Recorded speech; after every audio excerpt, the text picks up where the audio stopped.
Good morning, Hot Springs.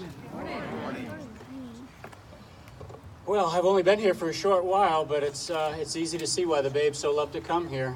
You guys have all been great, so hospitable. On behalf of the family, I'd like to thank Steve Arison and the City of Hot Springs for inviting us to be with you here today. It's a pleasure. My mother, Julia, was invited as well, but God willing, she will be 102 this coming July, and traveling is pretty hard on her now. So I asked her, Mother, what would you like me to tell everybody in Hot Springs about the Babe in your absence? And she said, well, tell him what a wonderful father he was. Easy enough. I've been hearing about it all my life. What a great husband and what a great father he was.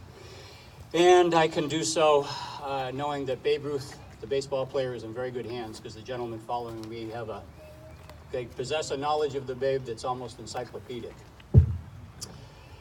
So I guess a good place to start would be his childhood in Baltimore. George Herman Ruth was born in 1895, and his family lived upstairs above a saloon that his father ran.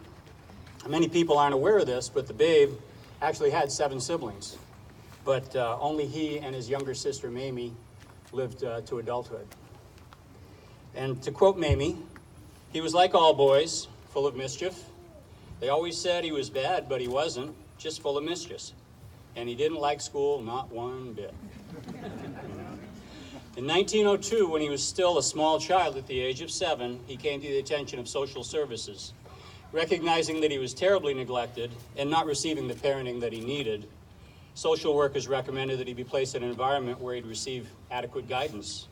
And unsure of what else to do with him, his parents promptly deposited him at St. Mary's Industrial School, which was not an orphanage, it was an industrial school. And he was trained to be a tailor. This child, this really has a bearing on the Babe and his personality, that he would never again know any real love or affection other than the tough love that the Xavierian brothers administered until he was actually a grown man with his own family. I mean, they turned him loose when he was 7 years old. He was just a little guy. Not a great start, to be sure, but on the positive side, had it not been for St. Mary's, the world might never have known Babe Ruth, the baseball player. Nowadays, parents spend good money to send their kids to baseball camp. Well, the Babe couldn't have been in a better place to learn baseball. At St. Mary's, they played all year round, sometimes 2 or 3 games a day. In those days, football and basketball were in their nascent stages, and baseball was truly America's pastime. Unlike now, it was unheard of for an athlete to choose another sport over baseball, so baseball was the fortunate recipient of the very best athletes in America. Now, I'm not old enough to have met the Babe. He passed away in 1948, 4 years before I was born. But my grandmother Claire and my mother Julia both made sure that I learned about the Babe the husband and Babe the father. How during his playing days, for example, my mother used to hold his feet while he did sit-ups at night before he went to bed during the playing season. How he carved the Thanksgiving turkey with his own special flair. How he would painstakingly drape icicles on the Christmas tree by himself, one by one, late into the night, long after the rest of the family had gone to bed.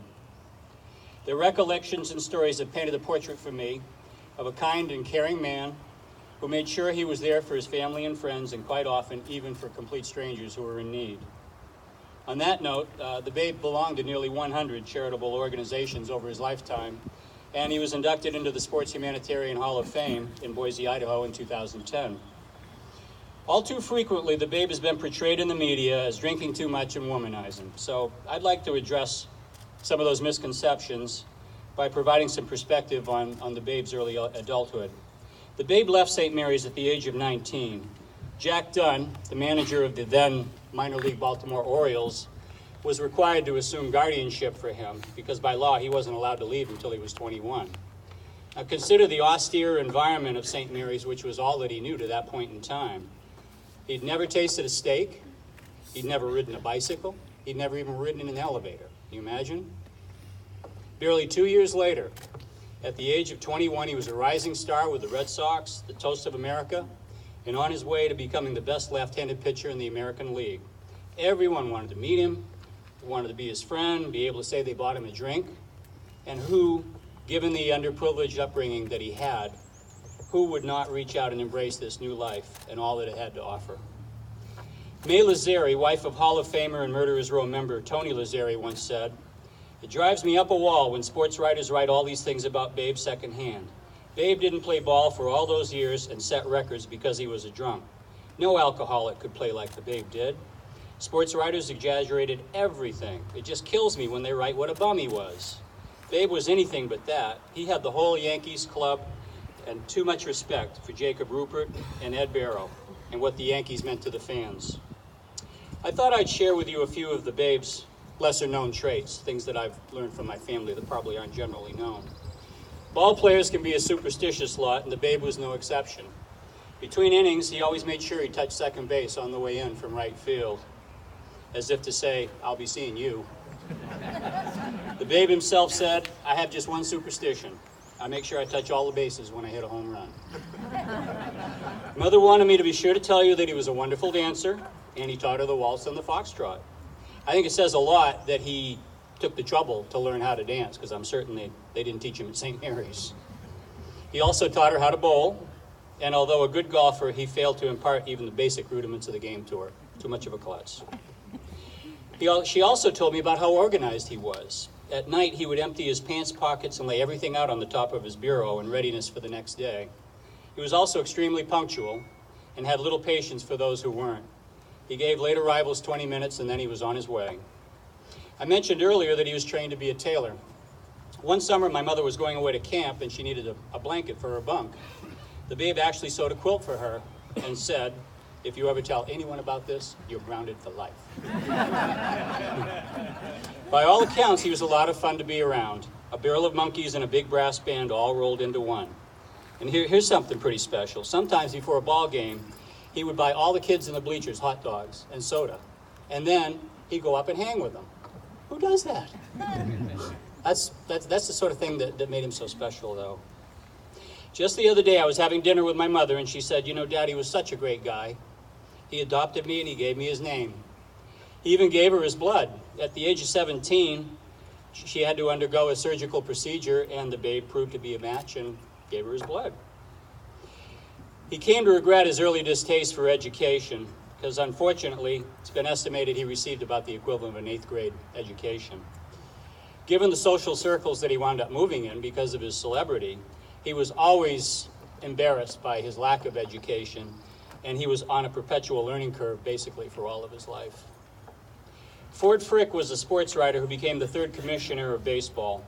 The Ford Frick Award is given annually at the Hall of Fame inductions to a broadcaster with significant contributions to baseball, and this year's recipient is going to be Bob Costas. Frick said of Babe, "Babe Ruth needed every inch of that big chest of his to protect the world's largest heart. I never saw a man with more heart, and you can interpret that as meaning both courage on the field and consideration for others. He started from absolutely nothing and grew up to be hosted by royalty, presidents, and the most important people of his day. He was and still is the very embodiment of the American dream." Harry Hooper, one of Babe's earliest teammates on the Red Sox, said this, "Sometimes I still can't believe what I saw. This 19-year-old kid, crude, poorly educated, lightly brushed by the social veneer we call civilization, gradually transformed into the idol of American youth and the symbol of baseball the world over. A man loved by more people and with an intensity of feeling that perhaps has never been equaled before or since. And that is the Babe Ruth that I want the world to also know." If you'd like to know more about the Babe, we have a family website, baberuthcentral.com, that my son has spent many hours putting together. And we also have, there's another book that'll be coming out about him in the next month or so called Babe Ruth, Legacy of a Superstar. So at this point, I'd like to introduce my family that came with me today. First, we have my son, Brent. He drove up from Atlanta with his family, and his lovely wife, Marie, standing next to him. And my wife of 45 years, Anita. And my 2 granddaughters, Alexis Brooke and Maddie Angela. Thank you very much.